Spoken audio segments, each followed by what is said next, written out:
Alhamdulillah sehat. Tepuk anak soleh.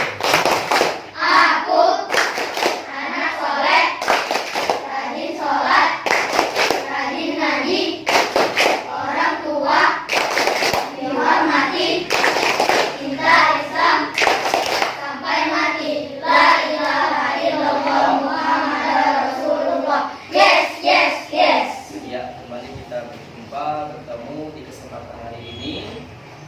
Sebelumnya Bapak ingin melihat absensi peserta didik semuanya, anak-anak Bapak di kelas 4 ini. Ada yang tak sekolah hari ini? Tidak ada ya, datang semua ya? Alhamdulillah. Hari ini kita masuk materi pembelajaran yang baru. Sebelumnya pada yang ketiga kemarin kita udah bahas tentang perilaku anak yang soleh, perilaku yang terpuji. Dan hari ini ada hubungannya, menghubungkan antara perilaku terpuji dengan materi yang hari ini. Nah, apa materinya hari ini? Nanti kita buka di slide yang udah Bapak siapkan di laptop. Supaya apa? Pembelajarannya jadi menarik, kemudian minat kalian itu jadi semangat dengan ada media pembelajaran yang sudah Bapak siapkan. Tadi malam Bapak siapkan itu materinya, dan hari ini baru kita sajikan. Disesuaikan dengan materi berdasarkan dari buku kurikulum 2013 di kelas 4. Nah, apa materinya? Ini kita masuk di pelajaran yang keempat. Ingat ya, kemarin yang ketiga kita udah tahu tentang anak soleh. Ada menghormati terhadap orang tua. Selain orang tua, siapa lagi yang kita hormati? Guru. Kemudian santun dengan teman, menghargai teman. Artinya apa? Menyayangi yang lebih muda, menghormati orang yang lebih tua. Itu termasuk dalam terpuji yang sudah kita bahas minggu yang lalu. Dan hari ini kita bahas dengan materi yang baru. Apa materinya? Kita lihat. Ini sudah Bapak siapkan. Ini bab yang keempat, yaitu bersih itu sehat.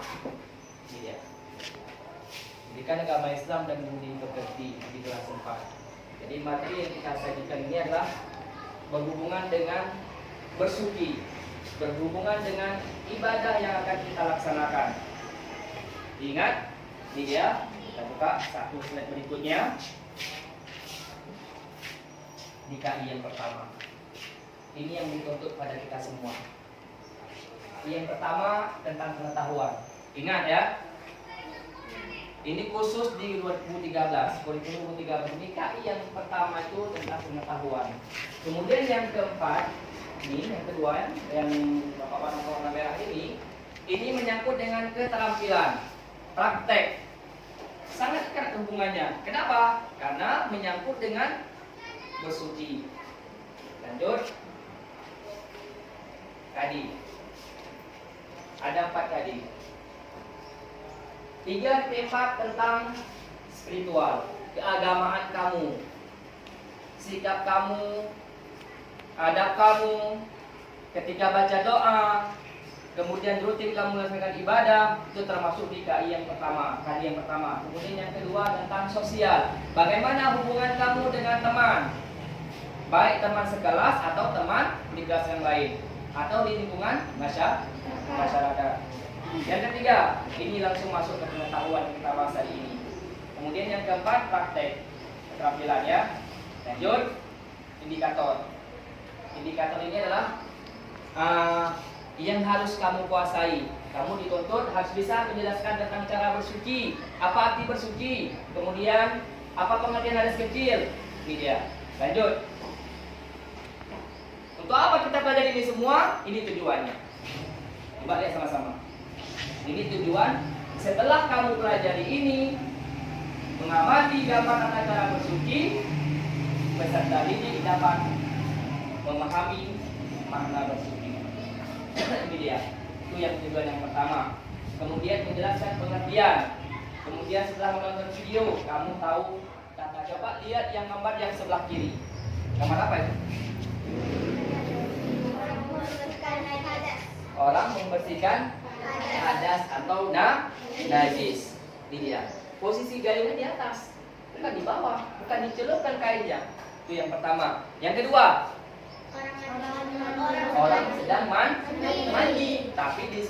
mandinya masih bersifat umum.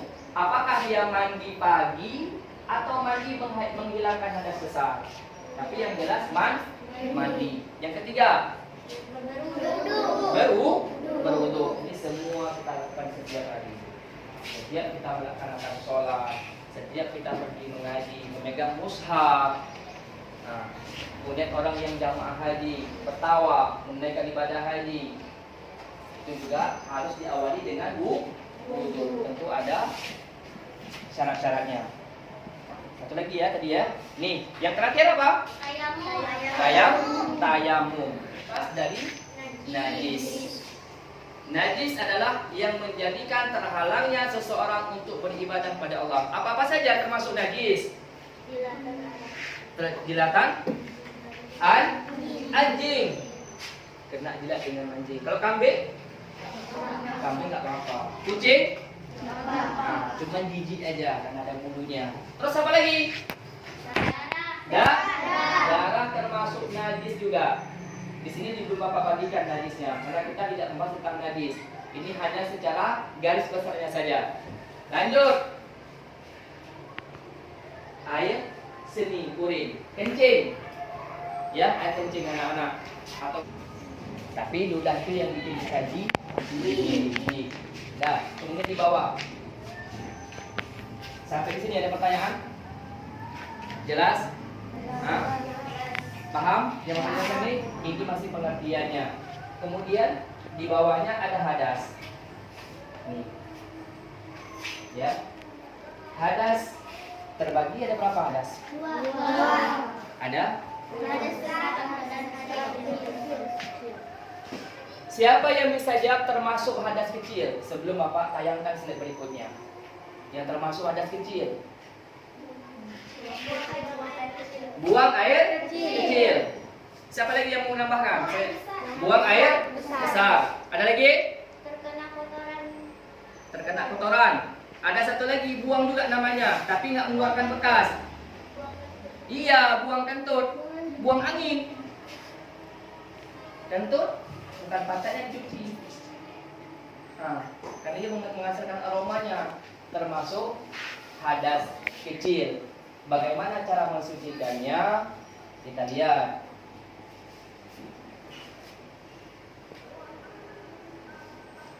Ini dia. Coba lihat cara menghilangkan hadas kecil. Dengan cara dicuci dengan air bersih, kemudian dia melakukan wudu. Sama dengan membersihkan najis. Misal, ini kebetulan Bapak ada bawa kain seperti yang digambar tadi. Di kain ya. Ibaratnya umpamanya kain terkena najis atau kotoran. Jadi sering Bapak perhatikan kain ini yang terkena kotoran, ada timba dimasukkan kemari. Ini sangat besar. Bagaimana caranya? Ambil air, disiram. Nah, kalau nodanya atau kotorannya yang melekat di kain ini membandel, baru kita pucet. Ini dia. Jadi ambil air, kita siram. Baru najisnya itu bersih, hilang dari kain ini. Ini dia. Lanjut. Buang air besar. Kemudian buang air kecil. Nah, ketiga hadas ini, ketika kamu sedang sholat ataupun ketika kamu sedang mengaji, tiba-tiba keluar daripada salah satu ini, maka akan membatalkan wudu. Bagaimana cara mensucikannya? Dengan cara berwudu. Masuklah tema kita ke wudu. Ini dia. Masuk tema kita ke berwudu. Tapi ludah itu yang bikin dikaji. Dah, kemudian di bawah. Sampai di sini ada pertanyaan? Jelas? Hah? Paham? Yang maksudnya ini masih pengertiannya. Kemudian di bawahnya ada hadas. Nih. Ya. Hadas terbagi ada berapa hadas? Ada? Siapa yang bisa jawab termasuk hadas kecil? Sebelum Bapak tayangkan slide berikutnya.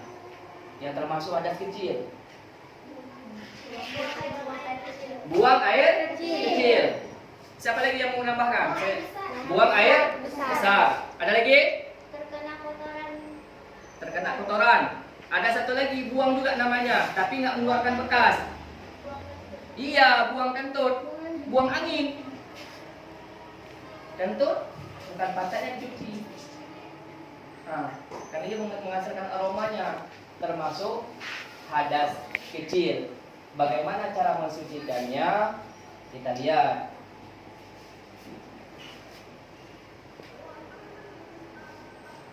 Ini dia. Coba lihat cara menghilangkan hadas kecil. Dengan cara dicuci dengan air bersih, kemudian dia melakukan wudu.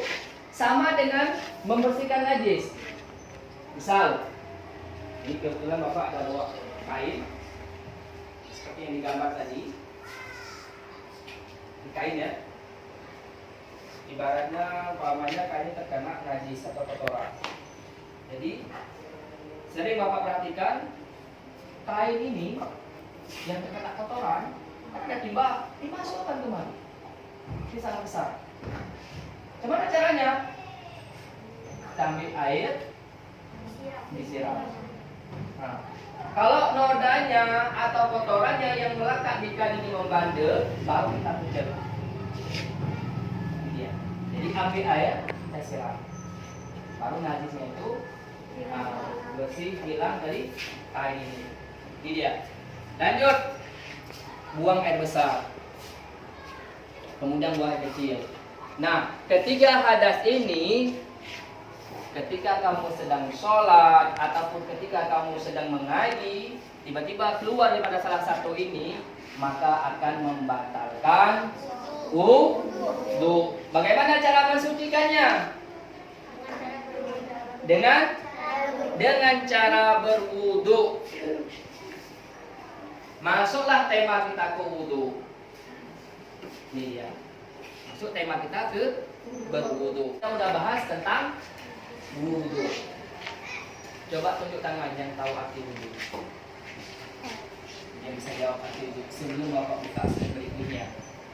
Kalau udah dibuka berarti udah tahu baca. Silakan. Bersu? Ada yang bisa menambahkan? Jawaban dari kawan kita. Menghilangkan hadas apa? Kecil atau besar? Hadas kecil. Ada yang bisa menambahkan lagi? Dua orang teman kita yang laki, mana suaranya yang laki? Bersuci, kemudian menjawab pertanyaan jawaban kawan, menghilangkan hadas kecil. Kita lihat pengertian yang sebenarnya. Wudu adalah bagian dari tata cara bersuci dari hadas kecil. Kira-kira nyambung nggak jawabannya? Hah? Yang pertama kawan tadi jawab bersuci. Kemudian yang kedua kawan tadi menjawab menghilangkan dari hadas kecil. Kalau hadas besar tidak cukup dengan wudu, dia harus mandi. Tapi nanti kita bahas. Ini kita fokuskan ke tema kita yaitu berwudu. Lanjut, wudu adalah secara bahasa husnun atau hasan. Apa arti? Keindahan atau nadhafa, nadhifun. Ini tulisannya. Pernah nggak dengar hadis an-nadhafatu minal iman? Kebersihan sebagian dari iman. Pernah nggak dengar hadis itu? Nadhafa. Ini asal katanya. Ini ya. Nadhafa. Yaitu kebersihan. Makanya orang yang sudah berwudu itu udah pasti dia bersih. Ya, ini yang kamu ketahui. Wudu menggunakan air pada anggota yang disyariatkan dimulai dengan niat. Guna apa? Menghilangkan hadas kecil. Kita balik. Tadi pengertian wudu. Sekarang rukunnya. Ada berapa rukun? 6. Bapak ingin jawabnya bukan satu orang, tapi dibagi. Kalau 6 berarti 6 orang yang jawab. Yang pertama dulu. Rukun yang pertama. Ni, bagus. Yang kedua, membasuh muka atau mencuci muka. Ingat ya, basuh. Hah? Apa basuh muka yang pertama? Basuh muka. Ya kan? Wajah. Yang ketiga, tangan hingga siku. Ya, ingat ya, siram air dari tangan ke siku itu dari atas. Dari ujung tangan sampai ke siku. Nanti kita masuk tahap prakteknya. Nah, ini dia. Bukan dari bawah. Ini Bapak umpamakan pakai gayung. Ini sering Bapak masukkan salah nih. Jangan kelas 4, kelas 5, SMP aja masih banyak salah. Ambilkan air. Nah, begini dia nyiramnya. Ini bukan membersihkan tangan dari ujung tangan, ujung jari ke ujung siku, tapi membersihkan siku ke ujung jari atau ujung tangan. Pengertiannya apa? Membersihkan, membasuh tangan dari tangan hingga ke siku ini. Pahami ya? Ini kalau menggunakan gayung. Tapi kalau sekarang mungkin lebih mudah, tinggal buka aja. Jangan sekali juga dengan borang bazir dari bawah. Lanjut, rukun berikutnya yang keempat. Dirga, mencuci kepala. Tapi janganlah gunakan pakai bahasa cuci. Nah, membasuh kepala atau sebagian kepala. Nah, ingat ya, yang dibasuh itu sebenarnya bukan rambutnya, sebagian kepala. Karena ada juga orang yang nggak ada rambut. Jelas sampai sini? Yang kelima, masuk telinga. Bapak terima jawabannya, tapi belum tepat. Rukun. Ada yang bisa benarkan? Yang kelima, kaki. Yang dijawab oleh kawan kita tadi itu termasuk sunnah, tapi kita basuh juga telinganya. Tidak masuk rukun. Yang terakhir, tertib. Siapa yang bisa ngertikan tertib?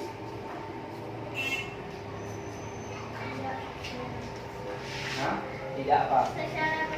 Iya, bagus. Secara beraturan, secara berurutan, tidak telinga dulu, tidak masuk kepala dulu. Diawali dengan niat. Ingat ya, walaupun posisi niatnya letaknya di awal, tapi niatnya itu dibaca kapan? Iya, saat membasuh muka. Ketika kamu ambil air, menyiramkan air di muka, itulah letak niatnya. Jelas sampai sini? Jelas. Paham? Ini termasuk rukun wudu. Masuk ke sini ada pertanyaan, kita cukupkan. Besok kita lanjut tentang sunnah. Nah, ada pertanyaan? Jelas? Jelas. Nah, ingat ya, yang 5, 6 ini wajib, rukun. Tidak boleh tertinggal satu pun. Itu diingat kali.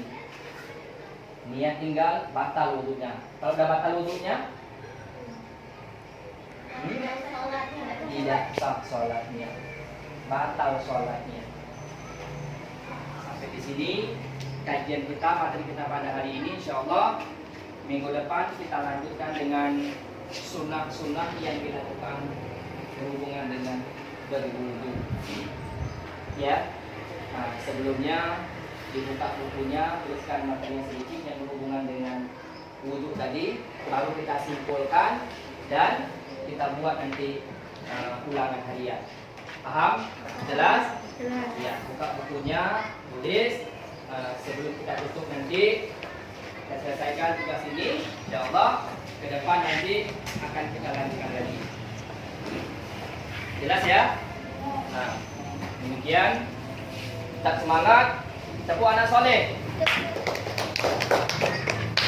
1, 2, 3. Soleh.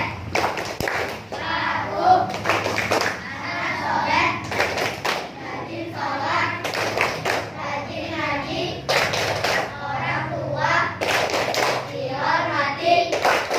Cinta Islam sampai mati. La ilaha illallah Muhammadar Rasulullah. Yes, yes. masuk sunnah wudhu, baru masuk ke praktek. Bapak maunya praktek itu langsung ke lapangan. Sini dekat sungai, ke sungai. Kalau dekat laut, langsung ke laut. Karena jauh dari sungai, kita langsung ambil tempat di tempat wudhu nanti prakteknya. Jadi kalau misalnya prakteknya belum selesai, belum terawali dengan rukunnya, sunnahnya, nanti akan berapa-berapa. Bingung kamu, mana yang sunnah, mana yang rukun. Oke, paham? Tutup kita pelajaran kita dengan doa kifaratul majelis. Subhanakallahumma Allahumma wa bihamdika